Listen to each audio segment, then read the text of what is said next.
Hello students, आज के व्याख्यान में आप सभी का स्वागत है। मैं doctor Ajanta Gehlot, associate professor philosophy, MS college Bikaner.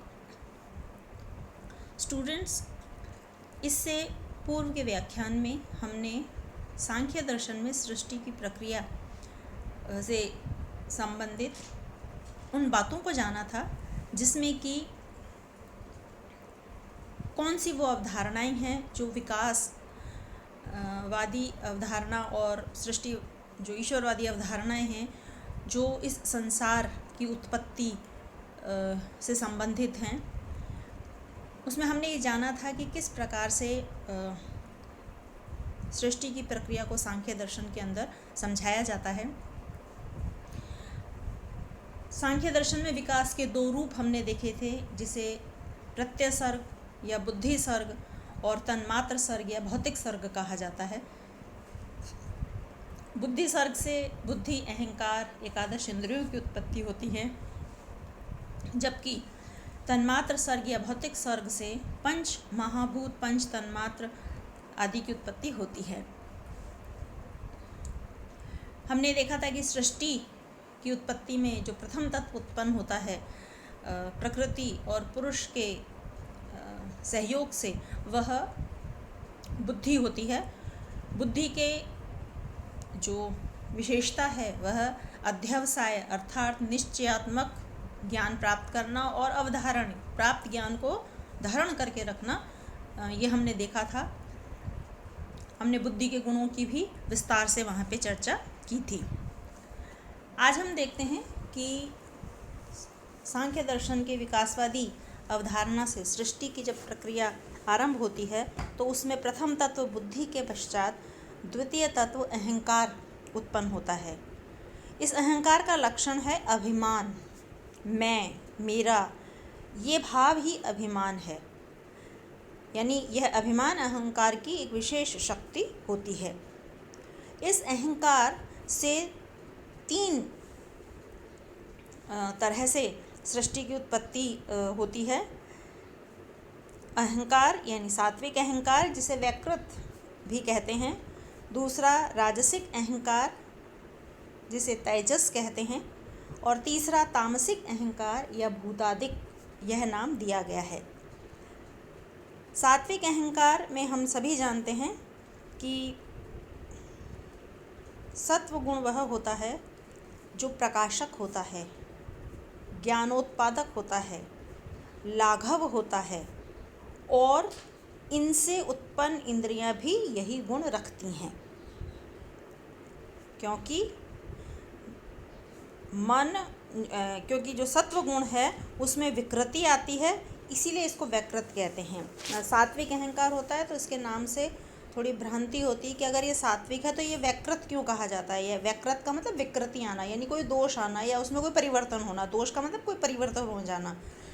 और इस बात को स्पष्ट रूप से यहाँ बताया गया है कि विकृति उसी में आती है जो एक सादा होता है, सरल होता है, जिसमें किसी भी प्रकार का दोष नहीं होता है, उसी में ही विकृति आती है। इसीलिए इसको वैकृत अहंकार भी कहा जाता है। हमने जब इस क्लासिफिकेशन को पढ़ा था तो हमने ये देखा था कि जो सात्विक अहंकार है इससे एकादश इंद्रियों की उत्पत्ति होती है। एकादश का मतलब 11 है, 1 और 10, 11 इंद्रियां। इंद्रियां कौन कौन सी हैं? 5 ज्ञानेंद्रियां हैं, 5 कर्मेंद्रियां हैं, 1 मन है। तो 5 ज्ञानेंद्रियां आँख, नाक, कान, जीभ, त्वचा हो गई, और कर्मेंद्रियां हाथ, पैर, मुंह, पायु और उपस्थ, ये हो गए। यानी जननेंद्रियां और जो मल आदि निष्कासित करने वाली इंद्रियां।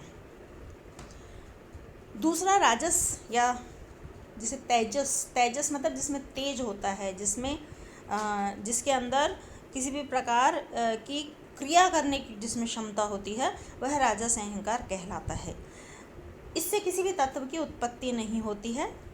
सत्व और तम निष्क्रिय होते हैं, यानी उनसे इंद्रियां तो उत्पन्न होती हैं परंतु वे स्वभावतः निष्क्रिय होते हैं, इसलिए उनमें सक्रियता भरने का कार्य यह राजस अहंकार करता है, क्योंकि यह गति का प्रवर्तक होता है। यह राजस गुण गति के कारण ही तेजस्वी कहलाता है। तीसरा अहंकार तामस या भूतादिक कहलाता है। तामस जहाँ तमोगुणों की प्रधानता होती है, सत्व और राजस गुण को दबाकर प्रबल होता है जहाँ पर। इससे पंच महाभूत, देखिए तामस है इसलिए महाभूतों की, जड़ तत्वों की उत्पत्ति हो रही है, जबकि पहला सात्विक अहंकार था तो उससे क्योंकि सत्व का जो कार्य होता है वो ज्ञान को उत्पन्न करना होता है, और ज्ञान करने की जो क्षमता होती है वो इंद्रियों में, कर्मेंद्रियों में या मन में होती है। तो इसलिए जो तामस अहंकार है वह भूतादिक कहलाता है, जड़ तत्वों की उत्पत्ति करता है, और इससे जड़ तत्वों की उत्पत्ति होने के कारण ही यह भूतादिक कहलाता है। जैसा हमने कहा कि सात्विक अहंकार से एकादश इंद्रियां उत्पन्न होती हैं, जिसमें पहली मन होती है। मन जिसका कार्य मनन करना होता है, यह उभयात्मक मतलब दो तरह की गुण रखने वाली होती है। यह कर्मेंद्रियों और ज्ञानेंद्रियों दोनों के साथ कार्य करता है, अणुरूप नहीं है, समय विशेष में उत्पन्न भी होता है, नष्ट भी होता है। इसीलिए मन का लक्षण संकल्प करना है। मन का लक्षण मनन या मनन के साथ संकल्प करना भी है। जब इंद्रियां अपने संबंधित विषयों के संपर्क में आती हैं तो मन क्या होता है, जब ज्ञान होता है तो कैसे होता है कि इंद्रियां अपने विषय के संपर्क में आएंगी। जैसे आँख के संपर्क में कोई वस्तु आई, एक पेड़ आया, तो हमने कहा कि यह पेड़ है। तो जब ये विवेचन चलता है तो मन जो है उसके अंदर सहभागिता रखता है, और इस मन, यह मन ही होता है जो उस वस्तु के आकार, प्रकार, उसके गुण आदि का विवेचन करता है, और उन सब के पश्चात ही वह उस ज्ञान के विषय का निर्धारण करता है। पेड़ है ऐसा कह देने से पेड़ नहीं हो जाता है। आँख ने देखा एक वस्तु है जिसके एक स्तंभ है, यानी तना है, जिसमें हरी पत्तियां हैं, छायादार है या फल देने वाला है, इस तरह का ये सारा जो विवेचन है ये मन के द्वारा किया जाता है, और तत्पश्चात यह वृक्ष है ऐसा ज्ञान होता है। तो ये तो हुआ मन। फिर आती हैं ज्ञानेंद्रियां, जो ज्ञान प्राप्ति का साधन होती हैं। ये 5 होती हैं। आँख से देखते हैं, रूप की उपलब्धि, यानी आँख के द्वारा हमारे सामने उस वस्तु का आकार, प्रकार स्पष्ट रूप में आ जाता है, उसके बाह्य स्वरूप का हमें ज्ञान हो जाता है। इसीलिए हम कहते हैं कि आँख से रूप की उत्पत्ति होती है। कान सुनने का काम करता है, इसलिए शब्द की उपलब्धि का साधन है। नाक से सूंघा जाता है या किसी भी गंध को लिया जाता है, तो यह गंध का ज्ञान कराती है। जीभ चखने का काम करती है, यानी विभिन्न प्रकार के जो स्वाद हैं, मीठा है, खट्टा है, नमकीन, कड़वा आदि, इन स्वादों का बोध वह कराती है। और त्वचा का कार्य स्पर्श करना होता है, इसीलिए इसको स्पर्श इंद्रिय भी कहा जाता है। कर्मेंद्रियां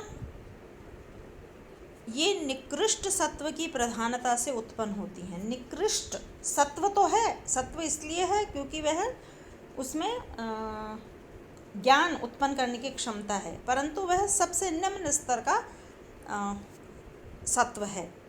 और उससे कौन सी कर्मेंद्रियां उत्पन्न होती हैं? मुख, जिसका कार्य या तो बोलना या किसी वस्तु को ग्रहण करना होता है। हाथ के द्वारा वस्तु का आदान प्रदान किया जाता है, लिया जाता है, रखा जाता है, ग्रहण किया जाता है। पैर का जो कार्य होता है वह गमन करना होता है, चलना होता है। पायु मल मूत्र आदि का विसर्जन करने वाली जो इंद्रिय होती है वह, या कर्मेंद्रिय जो होती है वह पायु कहलाती है। और उपस्थ जनन इंद्रियों को कहा जाता है। सात्विक अहंकार के बाद में तामसिक अहंकार से पंच तन्मात्राएं उत्पन्न होती हैं। तन्मात्राएं जो बहुत सूक्ष्म होती हैं, है ना, जिनको हम साधारणतः बहुत ही सूक्ष्मता में जान पाते हैं, जिनका साधारणतः प्रत्यक्ष करना संभव नहीं होता है, अनुमान के माध्यम से ही इनको जानते हैं। जैसे शब्द को सुना जा सकता है, या यूँ कहें कि हम उसको अनुमान से जानते हैं। स्पर्श, रूप, रस, गंध आदि, इनको ग्रहण करने के लिए विशिष्ट इंद्रियां होती हैं जो इनसे उत्पन्न होती हैं। इन तन्मात्राओं से ही जो 5 महाभूत उत्पन्न होते हैं वो हैं आकाश, यह शब्द तन्मात्र से उत्पन्न होता है जिसे कान से सुना जाता है। वायु, यह स्पर्श और शब्द इन 2 तन्मात्र से उत्पन्न होते हैं जिसका गुण शब्द और स्पर्श है। तीसरा अग्नि, यह रूप, शब्द और स्पर्श तन्मात्र से उत्पन्न होता है। फिर चौथा है जल, जो रस, रूप, शब्द और स्पर्श तन्मात्र से उत्पन्न होता है। और 5वां पृथ्वी, जो गंध, रस, रूप, शब्द, स्पर्श इन 5 तन्मात्र से उत्पन्न होती है। तो इस प्रकार से यह जो संपूर्ण सृष्टि है उसमें तामसिक अहंकार की यह भूमिका रहती है। और राजसिक अहंकार को हमने देखा कि जो सात्विक अहंकार और तामसिक अहंकार होते हैं इनमें गत्यात्मकता भरने का कार्य, इनमें प्रवृत्ति डालने का कार्य वह राजस अहंकार की सहायता से ही होता है। इस प्रकार से सांख्य दर्शन की अवधारणा सृष्टि के संदर्भ में विकासवाद की सिद्धांत के आधार पर सांख्य के द्वारा समझाई गई है। धन्यवाद।